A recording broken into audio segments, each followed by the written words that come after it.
ಅಂದರೂ ಈ ವರ್ಷ ಸಿ ಇ ಟಿ ಕೌನ್ಸಿಲಿಂಗ್ನ ಅಟೆಂಡ್ ಮಾಡ್ತಾ ಇರೋ ಅಂದರೆ ಈ ಒಂದು ವಿಷಯಗಳು ನಿಮ್ಗೆ ಗೊತ್ತಿರಬೇಕಾಗಿರುತ್ತೆ. ಯಾಕೆಂದರೆ ಕೆ ಇ ಅವ್ರು ಏನು ಮಾಡಿದ್ರು ಅಂದರೆ ಈ ವರ್ಷ ಸೈಮಲ್ಟೇನಿಯಸ್ ಕೌನ್ಸಿಲಿಂಗಲ್ಲಿ ಸಾಕಷ್ಟು ಚೇಂಜಸ್ಗಳನ್ನ ತಂದಿದ್ದಾರೆ. ಅದಕ್ಕೋಸ್ಕರ ಈ ಒಂದು ವಿಡಿಯೋದಲ್ಲಿ ನಿಮ್ಗೆ ಏನೇನು ಚೇಂಜಸ್ ಆಗಿದೆ ಎಲ್ಲನೂ ಕೂಡ ಇನ್ ಡೀಟೇಲ್ ಆಗಿ ಈ ಒಂದು ವಿಡಿಯೋದಲ್ಲಿ ಡಿಸ್ಕಸ್ ಮಾಡೋಣ. ವಿಡಿಯೋನ ಕಂಪ್ಲೀಟಾಗಿ ನೋಡಿ. ಅದಕ್ಕಿಂತ ಮುಂಚೆ ಚಾನಲ್ ಸಬ್ಸ್ಕ್ರೈಬ್ ಮಾಡ್ಕೊಂಡಿಲ್ಲ ಅಂದರೆ ಪ್ರತಿಯೊಬ್ಬರು ಕೂಡ ಕೆಳಗಡೆ ಸಬ್ಸ್ಕ್ರೈಬ್ ಬಟನ್ನ ಕ್ಲಿಕ್ ಮಾಡಿ ಸಬ್ಸ್ಕ್ರೈಬ್ ಮಾಡ್ಕೊಳ್ಳಿ. ಕೌನ್ಸಿಲಿಂಗ್ ಮುಗಿದ್ಮೇಲೆ ಸ್ಕಾಲರ್ಶಿಪ್ ಅಪ್ಡೇಟ್ಸ್ನ ಪಡ್ಕೊಳ್ಳಿ.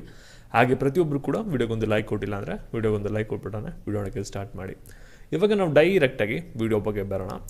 ಇಲ್ಲಿ ನೀವು ನೋಡ್ಬೋದು U G C E T section ಇದು ಯು ಜಿ ನೀಟ್ ಸರಿನಾ. ಇಲ್ಲಿ ಏನಾಗ್ತಿದೆ ಅಂದರೆ ಯು ಜಿ ನೀಟಿದು ಪ್ರೊಸೆಸ್ಗಳು ನಡೀತಿದೆ ಕೌನ್ಸಿಲಿಂಗ್ ರಿಲೇಟೆಡು. ಇವಾಗ ನೀಟ್ ರೋಲ್ ನಂಬರ್ನ ಆ್ಯಡ್ ಮಾಡೋಕ್ಕೆ ಪರ್ಮಿಷನ್ನ ಕೊಟ್ಟಿದ್ದಾರೆ. ನಂತರ ಅವರು ವೆರಿಫಿಕೇಷನ್ ಸ್ಲಿಪ್ನ ಡೌನ್ಲೋಡ್ ಮಾಡ್ಕೋಬೋದು. ಇವ್ರನ್ನ ನೀವು ಬಿಟ್ಟಾಕಿ. ಇಲ್ಲಿ ಸಿ ಇ ಟಿ ಸ್ಟೂಡೆಂಟ್ಸ್ ನೀವು ಯಾರ್ಯಾರು ಇದ್ದೀರಾ ನಿಮಗೆ ನೋಡಿ ಇಲ್ಲಿ ಫಸ್ಟ್ ಒಂದು ನೋಟಿಫಿಕೇಷನ್ ಏನು ಬಂದಿತ್ತು ನಿಮಗೆ, first round seat allotment schedule ಅಂತ ಇತ್ತು. ಅಂದರೆ ನಿಮ್ಮದು ಮಾಕ್ ರೌಂಡ್ ರಿಸಲ್ಟ್ ಯಾವಾಗ ಬರುತ್ತೆ ಅನ್ನೋದು ಒಂದು ಡಾಟಾ ಇತ್ತು. ಅದಾದಮೇಲೆ ಏನು ಮಾಡಿದ್ದಾರೆ ಅಂದರೆ ನಿಮಗೆ ಇನ್ನೊಂದು ನೋಟಿಫಿಕೇಷನ್ನ ಬಿಟ್ಟಿದ್ದಾರೆ. ಈ ಒಂದು ನೋಟಿಫಿಕೇಷನಲ್ಲೇ ಈ ವರ್ಷ ಕೌನ್ಸಿಲಿಂಗಲ್ಲೇ ಚೇಂಜಸ್ ಆಗ್ತಾ ಇರೋದು. ಏನಂದರೆ ಮಾತ್ರ ಬೇಕು ಅಂದರೆ ಎಡ್ಯೂಸ್ ಮಾಡಿ ಪ್ಲಸ್ ಅಂತ ಚಾನಲ್ನ ಸರ್ಚ್ ಮಾಡಿ ಸಬ್ಸ್ಕ್ರೈಬ್ ಮಾಡ್ಕೊಳ್ಳಿ. ಅಲ್ಲಿ ಬರೀ ನಿಮಗೆ ನೀಟ್ ಅಪ್ಡೇಟ್ಸ್ ಬಿಟ್ಟು ಯಾವುದೇ ಥರದ ಅಪ್ಡೇಟ್ಸ್ ಬರಲ್ಲ. ಇವಾಗ ವಿಡಿಯೋ ಏನು ನೋಡ್ತಾ ಇದ್ದೀರಾ ಈ ಒಂದು ಚಾನಲಲ್ಲಿ ಬರೀ ನಿಮಗೆ ಕೆ ಸಿ ಟಿ ಅಪ್ಡೇಟ್ಸ್ ಬರುತ್ತೆ. ಇಲ್ಲಿ ನಿಮ್ಗೆ ಎಲ್ಲರಿಗೂ ಕೂಡ ಗೊತ್ತಿರೋ ಹಾಗೆ 7ನೇ ತಾರೀಕು ಬಂದುಬಿಟ್ಟು ಮಾಕ್ ಅಲಾಟ್ಮೆಂಟ್ ರಿಸಲ್ಟ್ ಬರುತ್ತೆ.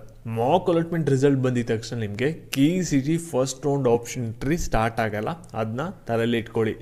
ನೀವು ಇಷ್ಟು ದಿನ ನೀಟ್ ಸ್ಟೂಡೆಂಟ್ಸ್ಗಾಗಿ ವೆಯ್ಟ್ ಮಾಡಿದ್ರಿ, ಕೌನ್ಸಿಲಿಂಗ್ ಡಿಲೇ ಆಯಿತು ಅವರಿಂದ. ಅದರಿಂದ ನಿಮ್ಗೆ ಏನಾಗಿದೆ, ಎರಡನೇ ಸಲ ಇನ್ನೊಂದು ಚಾನ್ಸ್ ಸಿಗ್ತಿದೆ. ಅಂದರೆ ಇಲ್ಲಿ ಮಾಕ್ ರೌಂಡಲ್ಲಿ ನಿಮಗೆ ಚೆನ್ನಾಗಿರೋ ಕಾಲೇಜ್ ಸಿಕ್ಕಿಲ್ವಾ ಅಥವಾ ನಿಮಗೆ ಸೀಟೇ ಅಲಾಟ್ ಆಗಿಲ್ವಾ, ನಿಮಗೆ ಇನ್ನೊಂದು ಸಲ ಮಾಕ್ ರೌಂಡ್ ಇರುತ್ತೆ ನೋಡಿ. ಏನಂದರೆ ಇಂಜಿನಿಯರಿಂಗ್, ಆರ್ಕಿಟೆಕ್ಚರ್, ಯೋಗ, ನ್ಯೂರೋಪತಿ ಮತ್ತು veterinary, farm science, B pharma ಮತ್ತು ಫಾರ್ಮ್ ಡಿ ಈ ಒಂದು ಕೋರ್ಸ್ಗಳಿಗೆ ನೀವು ತಿರ್ಗಬೇಕು ಅಂದರೆ ಆಪ್ಷನ್ಟ್ರನ್ನ ಬೇಕಂದರೆ ಮಾಡ್ಬೋದು. ಕಾಲೇಜ್ನ ಆ್ಯಡು ಡಿಲೀಟು ರೀಅರೇಂಜ್ ಮಾಡ್ಬೋದು. ನೀವೇನಾದರೂ ನೀಟ್ ಎಕ್ಸಾಮ್ ಬರೆದ್ರೆ ಈ ಒಂದು ಕಾಲೇಜ್ಗಳ ಜೊತೆನೇ ಮೆಡಿಕಲ್ ಡೆಂಟಲ್ನು ಕೂಡ ಆ್ಯಡ್ ಮಾಡ್ಬೋದು. ನೀವು ನೀಟಾಗಿ ಬರ್ದಿಲ್ವಾ ಏನು ಕೂಡ ತಲೆ ಕೆಡಿಸ್ಕೊಬಿಡಿ. ಬರೀ K E C T courses ನೀವು ಬೇಕು ಅಂದರೆ ರೀಅರೇಂಜು ಡಿಲೀಟು ಮಾಡಿಫಿಕೇಷನ್ ಮಾಡ್ಕೊಳ್ಳಿ. ನಿಮಗೆ ಇಲ್ಲಿ ಚೆನ್ನಾಗಿರೋ ಕಾಲೇಜ್ ಏನಾದರೂ ಅಲೌಟ್ ಆಗಿಲ್ಲ ಅಂದರೆ ಫಸ್ಟ್ ಮಾಕ್ ಅಲಾಟ್ಮೆಂಟಲ್ಲಿ, ಇಲ್ಲಿ ಸೆಕೆಂಡ್ ಮಾಕ್ ಅಲಾಟ್ಮೆಂಟಲ್ಲಿ ಅವಾಗ ಚೆನ್ನಾಗಿ ಅಲೌಟ್ ಆಗೋ ರೀತಿ ನೀವು ರೀಅರೇಂಜು ಮಾಡಿಫಿಕೇಷನ್ ಮಾಡ್ಕೊಳ್ಳಿ. ಎರಡನೇ ಸಲ ನಿಮಗೆ ಮಾಕ್ ಅಲಾಟ್ಮೆಂಟ್ ಬರುತ್ತೆ.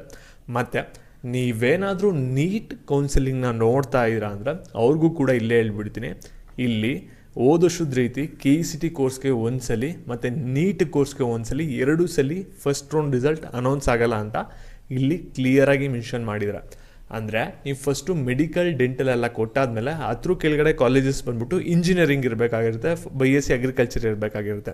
ನೀವೇನಾದರೂ ಇಂಜಿನಿಯರಿಂಗು ಮತ್ತು B S C agriculture first ಕೊಟ್ಬಿಟ್ಟು ಅದ್ರ ಕೆಳಗಡೆ ಮೆಡಿಕಲ್ ಡೆಂಟಲ್ ಕೊಟ್ಬಿಟ್ರೆ ಏನಾಗುತ್ತೆ ಅಂದರೆ ಅದು ಸಾಫ್ಟ್ವೇರ್ ಬಂದ್ಬಿಟ್ಟು ಏನು ಮಾಡುತ್ತೆ ಅಂದರೆ ನಿಮಗೆ ಇಂಜಿನಿಯರಿಂಗ್ ಕಾಲೇಜ್ ಏನಾದರೂ ಅಲೌಟ್ ಆಗೋ ಚಾನ್ಸಸ್ ಇದೆ ಅಂದರೆ ಆ ಒಂದು ಕಾಲೇಜ್ನೇ ಅಲರ್ಟ್ ಮಾಡಿಬಿಡುತ್ತೆ.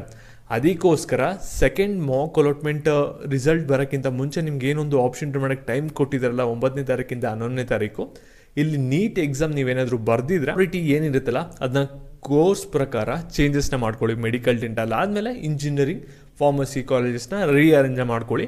ಅದನ್ನ ಸ್ವಲ್ಪ ತಲೆ ಇಟ್ಕೊಳ್ಳಿ. 14ನೇ ತಾರೀಕು ಆದಮೇಲೆ ನಿಮ್ಗೆ ಏನಾಗುತ್ತೆ ಅಂದರೆ ಸೆಕೆಂಡ್ ಮಾಕ್ ಅಲಾಟ್ಮೆಂಟ್ ರಿಸಲ್ಟ್ ಬರುತ್ತೆ.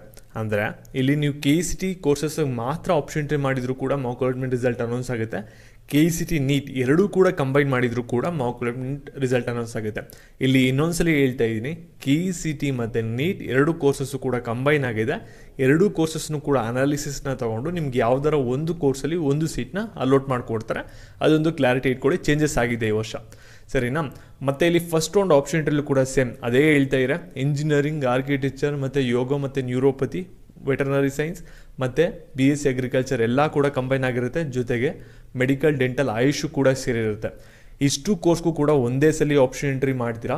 ನಿಮ್ಗೆ ಏನಾಗುತ್ತೆ ಅಂದರೆ ಒಂದೇ ಕೋರ್ಸ್ ಅಲೌಟ್ ಆಗುತ್ತೆ. ಎಕ್ಸಾಂಪಲ್ ನಿಮ್ಗೆ ಹೇಳೋದಾದರೆ ಇಲ್ಲಿ ಮೆಡಿಕಲ್ ಕೊಟ್ಟಿರ್ತೀರಾ, ಡೆಂಟಲ್ ಕೊಟ್ಟಿರ್ತೀರಾ, ಆಯುಷ್ ಕೊಟ್ಟಿರ್ತೀರಾ, ಅದ್ರ ಕೆಳಗಡೆ ಇಂಜಿನಿಯರಿಂಗ್ ಕೊಟ್ಟಿರ್ತೀರಾ, ಅದ್ರ ಕೆಳಗಡೆ ಬಿ ಎಸ್ ಸಿ ಅಗ್ರಿಕಲ್ಚರ್ ಕೊಟ್ಟಿರ್ತೀರಾ.